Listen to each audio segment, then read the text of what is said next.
प्रतिमेला मी अभिवादन करतो. खरं तर तुम्ही इतकं छान छान भाषण केलं की तुमचं भाषण ऐकूनच आमचं मन भरलंय. आता हे भाषण बघून हसावं का त्याला कौतुक करावं, कारण बाळासाहेब ठाकरे सारखं स्टाईल करून त्याला भाषण करत होता. म्हणजे अगदी बालवयात मी पण गेलो, कारण आता 5वी पासून मी पण भाषण करतो. तालुकास्तरीय, जिल्हास्तरीय, राज्यस्तरीय अशा भाषणाच्या वेगवेगळ्या स्पर्धेमध्ये. मला पण आठवलं सर, असंच मी पण पाठ करायचं तुमच्यासारखं. जे सरने लिहून दिलंय तेच पाठ करायचं. आज 21 तारीख आहे तरी आज 19 फेब्रुवारी आज छत्रपती शिवाजी महाराज जयंती करत आहोत. तर अर्जुन सरांचं कौतुक की तुमच्यावरती छान संस्कार राबवत आहेत. कारण वसतिगृह म्हटलं की एक प्रोफेशनली आपण बघतोय, एक विचार केला जातो, परंतु विद्यार्थ्यांचे सुप्त गुण कुठेतरी बाहेर आले पाहिजेत. फक्त विद्यार्थ्याच्या पाठीवर ओझं देऊन जर एखाद्या गाढवाप्रमाणे त्याला दररोज अभ्यास कर. संत तुकाराम महाराज माहिती आहेत का तुम्हाला? संत तुकाराम महाराज गाथेमध्ये म्हणतात, भोकुनिया पाठांतर कसया करावे, व्यर्थची मारावे भोकुनिया. म्हणजे भोकून जे पाठांतर आपण करतो ते काहीच कामाचं नाही. अर्थविना पाठांतर, अर्थ कळायला पाहिजे आपल्याला. म्हणून तसं तुमच्यात जे सुप्त गुण दडलेले आहेत ते कुठेतरी बाहेर आले पाहिजे.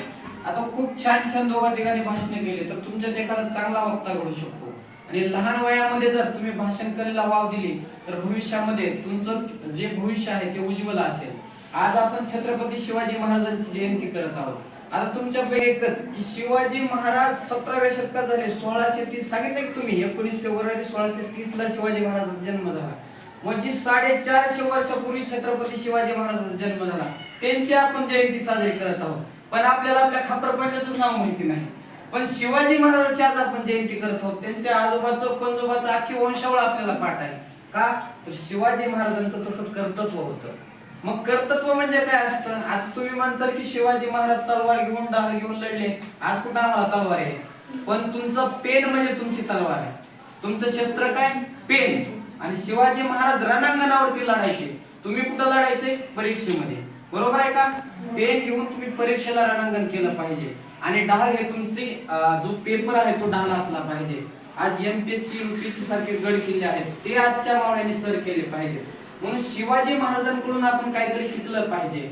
फक्त भाषणबाजी करायची, डायलॉग बाजी करायची, औरंगजेबाला हे केलं. आजचा औरंगजेब कोण आहे हे सुद्धा तुम्हाला कळलं पाहिजे. आजच्या व्यवस्थेमध्ये अनेक औरंगजेब आहेत ते सुद्धा कळले पाहिजेत. तर आपण आपलं अस्तित्व कसं निर्माण करायचं? तुम्हाला सगळ्याला माहिती आहे, तुम्हाला आता चौकीचा इतिहास आहे, बरोबर आहे शिवाजी महाराजांचा. शिवाजी महाराजाकडे बालवयामध्ये पुणे, सुपे, चाकण ही जहागिरी होती. आणि शिवाजी महाराजांचे वडील शहाजी राजे एका सरदाराचा मुलगा होता. त्यावेळेचा सरदार म्हणजे आमदाराचा मुलगा. आमदाराचा मुलगा असताना त्यांना वाटलं की स्वतःचं राज्य असलं पाहिजे. त्याला स्वराज्य नाव दिलं. त्यांनी काय नाव दिलं? स्वराज्य. स्वतःचं राज्य असावं, कुणाच्या तरी हाताखाली मला काम करायचं नाही, तर आपलं स्वतःचं राज्य अस्तित्व निर्माण करायचं. मग काय केलं शिवाजी महाराजांनी?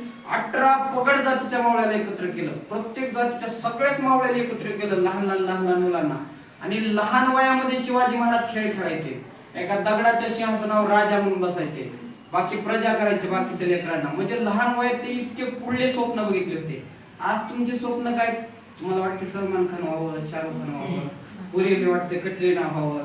म्हणजे आपण काय करायचं आणि काय नाही हे लहान वयामध्ये, बाल वयामध्ये ठरवलं पाहिजे. शिवाजी महाराजांचं देह हे लहान वयापासून होतं. एवढं सगळं जिथल्या तिथं असताना त्यांना वाटलं की आपल्याला स्वराज्य स्थापन करायचं. पण शिवाजी महाराजांचं चरित्र पण तसंच होतं. आज मला सांगा, आपण इमानदारीने अभ्यास करतो का? वर्षभर अभ्यास करत नाही तर परीक्षेच्या 2 महिने पुढं भोकून पाठांतर करून आता देणं म्हणलं बघा. परीक्षेत पण असंच होतंय. तुम्ही जर भोकून पाठ केलं सुरुवातच आठवत नाही. बरोबर आहे का? तुम्हाला सगळं उत्तर पाठ असतंय पण सुरुवात आठवत नाही. हा प्रॉब्लेम होतोय का नाही तुम्हाला? म्हणून जास्तीत जास्त अभ्यास करावा. आपण आपल्या शाळेमध्ये जे शिकवलेलं आहे, गुरुजनांचा आदर करावा. शिवाजी महाराजांचे बाकीचे बरेच गुण आहेत. शिवाजी महाराज संयमी होते. शिवाजी महाराज रागीट होते का?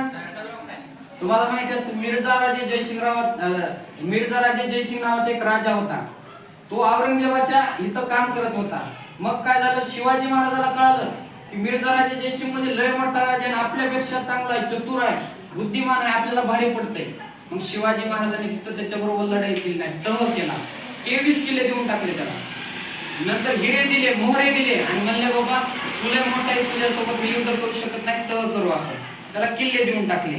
पण शिवाजी महाराजांनी तिथून पुढे रात्रंदिवस